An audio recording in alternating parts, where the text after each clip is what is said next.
नमस्कार, आप देख रहे हैं हिमाचल बिजनेस और मैं आपकी दोस्त संतोष शर्मा।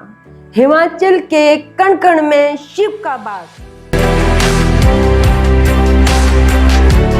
इस श्रृंखला की आज की कड़ी में बात बिजली महादेव कुल्लू की, जहां हर साल शिवलिंग पर गिरती है आसमानी बिजली और मक्खन के लेप से जुड़ जाता है शिवलिंग।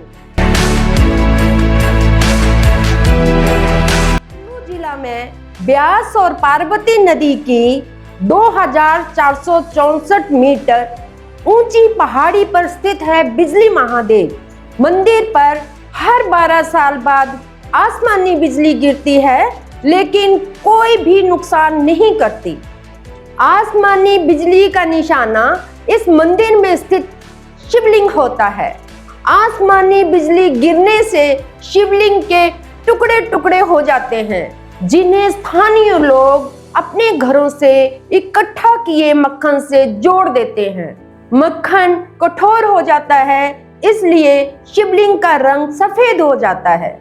दुनिया भर के शिव भक्तों में इस मंदिर के प्रति विशेष आस्था है। श्रावण मास और शिवरात्रि महोत्सव के दौरान भारी मात्रा में शिव भक्त महादेव का आशीर्वाद लेने यहाँ पहुँचते हैं। आयताकार मंदिर, ढलवां छत, बिजली महादेव का मंदिर पर्वतीय शैली में बना हुआ है। नीचे ठोस पत्थरों का आयताकार आधार है, जिसके ऊपर काटकोनी शैली में मंदिर का मुख्य प्रकोष्ठ बनाया गया है। ऊपर ढलवां छत स्लेट से ढकी है। गर्भगृह में सफेद रंग का तिकोना आकार का शिवलिंग है। बिजली महादेव का आयताकार मंदिर 11 मीटर लंबा और 7.5 मीटर चौड़ा है। दीवारें लकड़ी से, पानी और गारा रहित चिनाई से बनी हैं। गर्भगृह के ऊपर ढलवां छत पर लंबे सहतीर पर अनेक त्रिशूल गाड़े गए हैं। बिजली महादेव प्रवेश द्वार के साथ बरामदा प्रदक्षिणा पथ का काम करता है। बरामदे के गवाक्षों में आकर्षक काष्ठ कार्य हुआ है। लकड़ी के स्तंभों पर सांप उकेरे गए हैं। दीवारों पर कृष्ण और रामलीला के चित्र उकेरे गए हैं। रावण की तरफ हवा में बंदूकें चलती भी दिखाई गई हैं। मंदिर में देव विधि से गाई जाती है ध्वजा। बिजली महादेव मंदिर के सामने नंदी की 2 प्रतिमाओं के साथ घड़े हुए पत्थर भी हैं। मंदिर के प्रांगण में 18 मीटर ऊंचा एक झंडा है, जिसे ध्वजा या ध्वज कहा जाता है। ध्वजा में एक झंडा लगा रहता है। इस खंबे पर आसमानी बिजली गिरने, मंदिर की नई छत पड़ने और काहिका के दौरान देव विधि से इस खंबे को फिर से गाड़ा जाता है। बिजली महादेव का ध्वज कुल्लू के मंदिरों में सबसे ऊंचा है। शिवलिंग पर उतरता है रुद्र का गुस्सा। एक किंवदंती के अनुसार रुद्रदेव अपना गुस्सा आसमानी बिजली गिराकर उतारते हैं।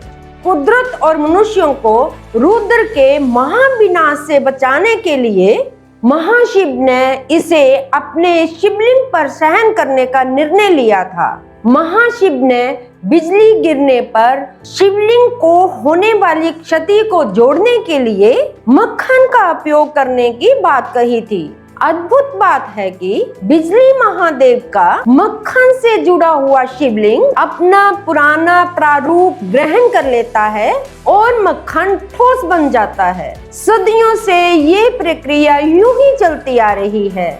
मक्खन से जुड़ जाता है शिवलिंग। पार्वती और ब्यास नदियों के संगम पर एक पठार के शिखर पर स्वयं शिव पधारे और उन्होंने शिवलिंग का रूप धारण कर लिया। उन्होंने रुद्र देवता को इस अग्निपात को 1 वर्ष के स्थान पर 12 वर्ष में एक बार गिराने का आदेश दिया। हर 12 वर्ष के बाद बिजली महादेव के शिवलिंग पर बिजली गिरने की घटना दोहराई जाती है। टुकड़ों में बटे शिवलिंग को आसपास के गांव से इकट्ठे किए गए मक्खन से जोड़ा जाता है, जो खुद ही ठोस रूप धारण कर लेता है और गूंगा गडरिया बोलने लगा। एक जनश्रुति के अनुसार इस शिवलिंग के दर्शन सबसे पहले एक गूंगे गडरिये को हुए थे। गडरिये ने एक दिन एक टेकरी की ओट से एक गाय को खुद दूध की धार छोड़ते देखा तो उसने ये बात अपने मुखिया को बताई। मुखिया को उसकी बात पर विश्वास नहीं हुआ, लेकिन उसी रात उस मुखिया को उसी स्थान पर शिवलिंग स्थापित करने का आदेश हुआ। मुखिया ने सपने में ही कहा कि अगर उस गूंगे गडरिये को जुबान आ जाए तो वह वैसा ही करेगा जैसे उसको निर्देश हुआ है। कहते हैं कि अगले ही दिन वो गडरिया बोलने लग पड़ा और उसके मुखिया ने वहां शिवलिंग स्थापित करवाई। और एक बार राजा को स्थापित करना पड़ा था पुराना शिवलिंग। 19वीं शताब्दी में कुल्लू के राजा ने बिजली महादेव मंदिर के अनघड़ शिवलिंग के स्थान पर काले संगमरमर का एक कलात्मक शिवलिंग स्थापित करना चाहा। चमत्कार देखिए कि काले संगमरमर से बना हुआ कलात्मक शिवलिंग सीधा खड़ा ही नहीं हो पाया। उसी रात राजा को सपना आया कि वह परंपरागत शिवलिंग को ना छेड़े। इस सपने के बाद उस पुराने शिवलिंग को ही उस स्थान पर स्थापित कर दिया गया और नया बनाया गया शिवलिंग मंदिर के सामने खुले स्थान पर स्थापित किया गया।